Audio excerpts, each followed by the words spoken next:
조드레박 신부의 영적 일기, 세례 안에 드러난 믿음의 능력으로 어느 날 길을 가다가 건널목에서 한 어린아이가 차들이 달리는 길을 건너지 못하고 망설이고 있는 모습을 보았습니다. 그 아이는 지나가는 저를 보고 아저씨, 나 좀 도와주세요 라고 도움을 요청했습니다. 저는 그 아이를 안고 길을 건넌 후 아이를 내려놓았습니다. 그리고 큰 깨달음을 얻었습니다. 저희의 힘으로 해결할 수 없는 일이 닥쳤을 때 주님, 저를 도와주소서 하면 주님이 도와주신다는 것을 말입니다. 그러므로 삶의 문제를 하느님 앞에 부르짖어 기도하면서 해결받으시기를 바랍니다. 아멘.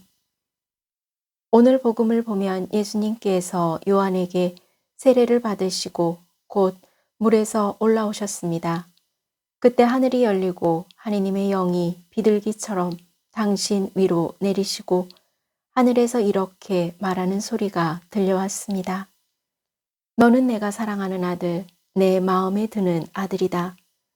이 말씀은 이 땅의 하늘을 뒤덮은 로마에 당했던 슬픔과 아픔의 이야기가 거치고 하느님의 영인 성령께서 내려와 너는 내가 사랑하고 마음에 드는 아들이다 라는 하느님의 말씀이 예수님의 외롭고 쓸쓸하고 구슬픈 마음을 채운 것입니다.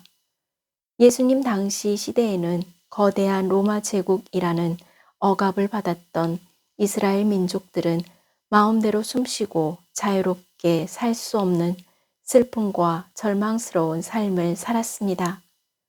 한마디로 그들이 바라보아야 하는 하늘은 보이지 않고 대신 거대한 로마라는 뜨거운 구름 때문에 무력감과 절망감에 빠졌던 것입니다.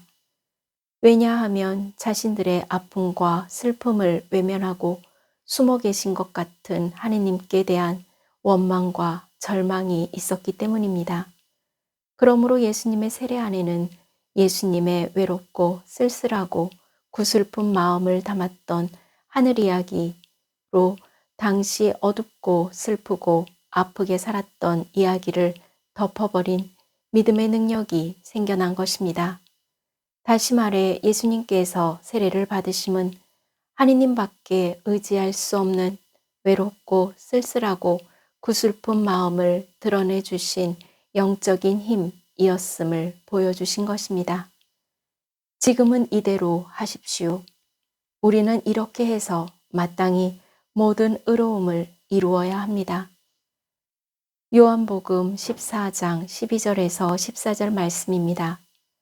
내가 진실로 진실로 너희에게 말한다. 나를 믿는 사람은 내가 하는 일을 할 뿐만 아니라 그보다 더 큰 일도 하게 될 것이다. 너희가 내 이름으로 청하면 내가 이루어 주겠다. 분명한 것은 예수님의 세례 안에 드러난 믿음의 능력은 저희가 무슨 일이든 할 수 있게 해주는 축복입니다. 아멘. 사랑하는 고우님들, 어떤 할머니에게 세례를 받으시고 제일 좋은 것이 무엇이냐고 물었더니 이렇게 대답합니다. 신부님, 빌 곳이 있어서 너무 좋습니다. 마음이 편안합니다. 세례를 받으신 할머니의 너무 좋고 마음이 편안한 마음은 하느님밖에 의지할 수밖에 없는 외롭고 쓸쓸하고 구슬픈 마음을 드러내 주신 영적인 힘입니다. 그래서 구약의 잠언 4장 23절 말씀입니다. 무엇보다도 너의 마음을 지켜라. 거기에서 생명의 샘이 흘러나온다. 어찌 보면 고우님들이 세례 때에 받았던 영원한 하느님 은총의 도장인 인호 때문이라고 생각합니다. 인호는 고우님들 안에 어떤 것으로도 지워지지 않는 영원한 믿음의 흔적입니다. 즉, 인호는 하느님의 은총과 축복입니다. 다시 말해 인호라는 말은 지금 고우님들이 이 세상의 그 누구보다도 고우님들이 하느님의 은총과 축복을 받은 행복한 사람이라는 사실을 일깨워주는 말입니다.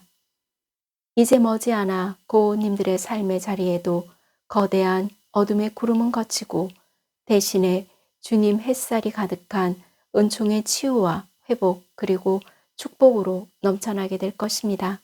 아멘.